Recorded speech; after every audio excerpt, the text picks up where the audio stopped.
So what's up mga ka-Jibs? Ayan sa video ito mga ka-Jibs, mayroon tayong titignan yung ating welded pump mga ka-Jibs.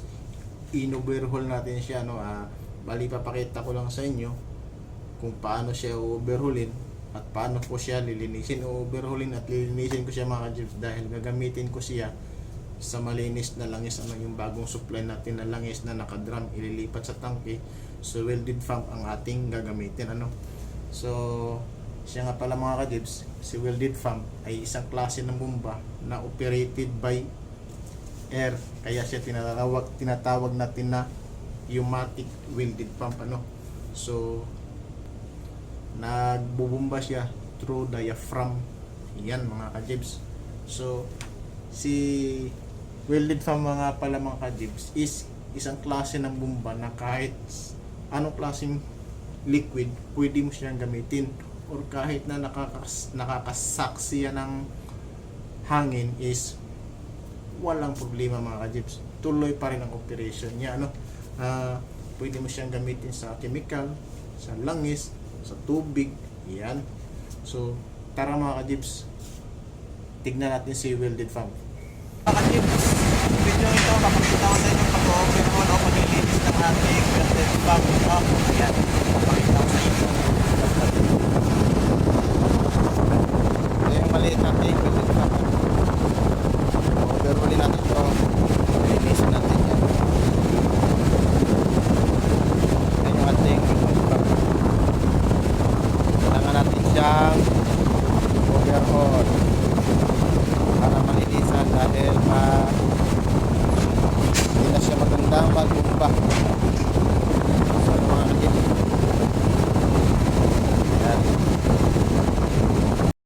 So ayan mga ka-Jibs, inuumpisa na natin siyang i-overhaul. Ayan, natanggal na natin yung mga bolt, ayan, yung upper part.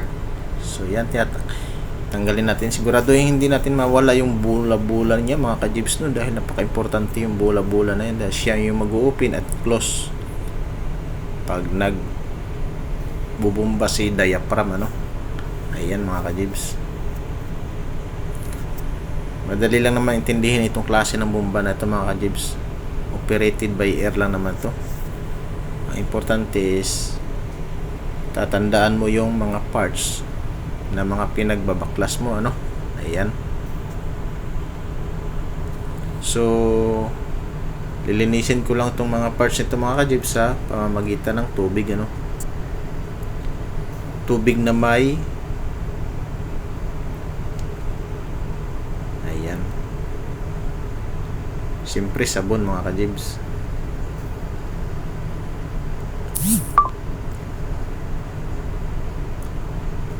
Yan mga ka-Jibs,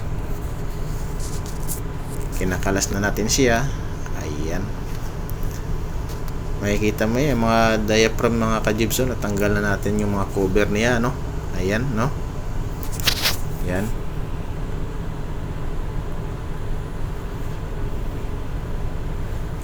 Napaka-importante niyan mga ka-Jibs, yung marking pagka ikaw ay magkakalas nito dahil ito ay bilog so dapat may balik mo siya sa tamang posisyon Ayan, napaka-importante yung tamang posisyon niya ay maibalik natin para hindi ito magloko or mag-function siya ng tama ayan.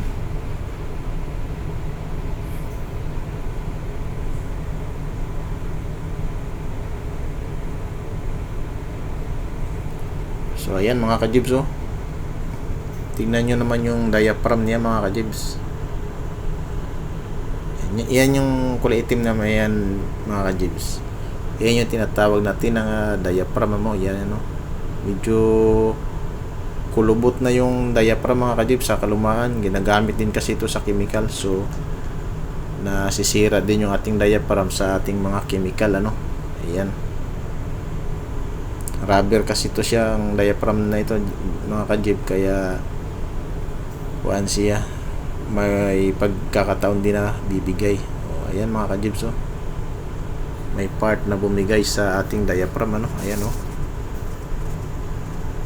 yan mga ka-Jibs.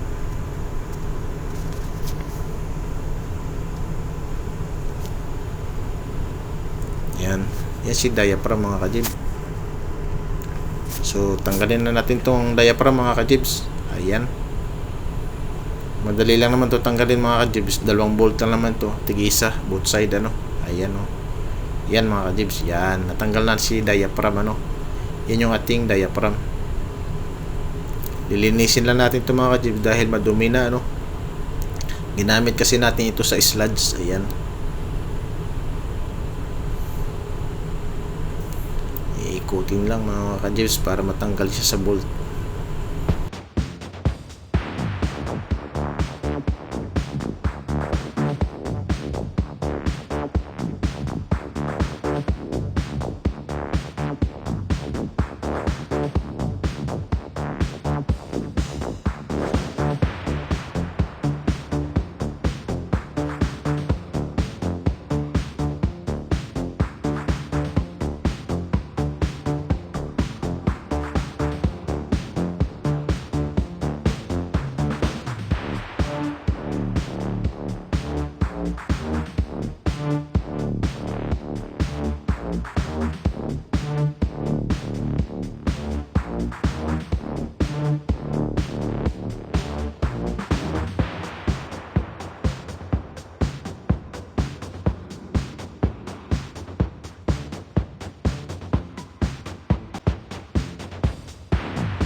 So ayan mga kajibs, ibabalik na natin no o aasimbulin na ulit natin.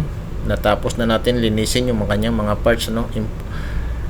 Yung loob lang naman ang nililinis ko niyan mga kajibs para magamit natin sa malinis na langis ano. Ayan. Ganyan lang kasimple yung bumba na yung mga kajibs. Madali lang siyang kalasin, madali lang siyang intindihin. Importante lang may balik mo yung tamang posisyon niya ano, mga kajibs, para hindi tayo magkaroon ng back jab ano. Ayan. Linis lang siya mga kajibs para magamit natin siya sa malinis na langis ano. Kasi previously ginamit natin ito sa ating mga belt swell or sa mga maduduming tubig dito sa ating engine room ano. Ayan.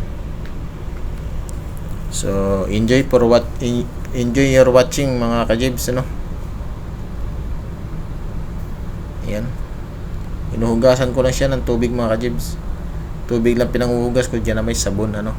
Ayan.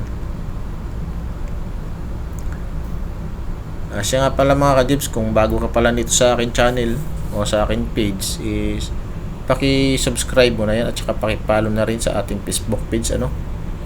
So ayan mga kajibs, para naman ma-update ka sa mga video na i-upload ko pa na katulad nito na pwede nating matutunan ano, makuha natin ng kunting kaalaman ano.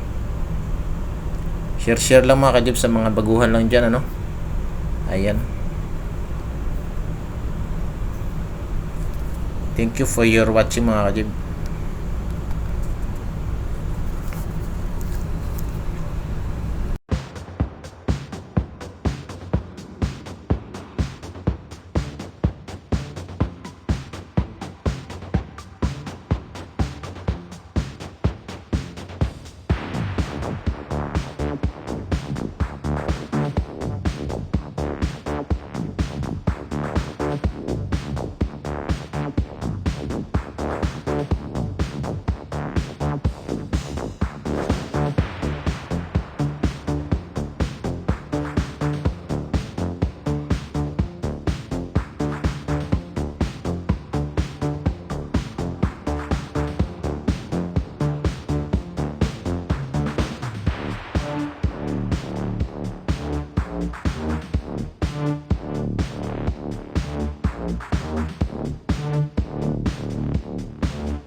At yun nga mga ka-Jibs, ayan, tapos na nating i-assemble. Maraming salamat sa inyong panonood mga ka-Jibs.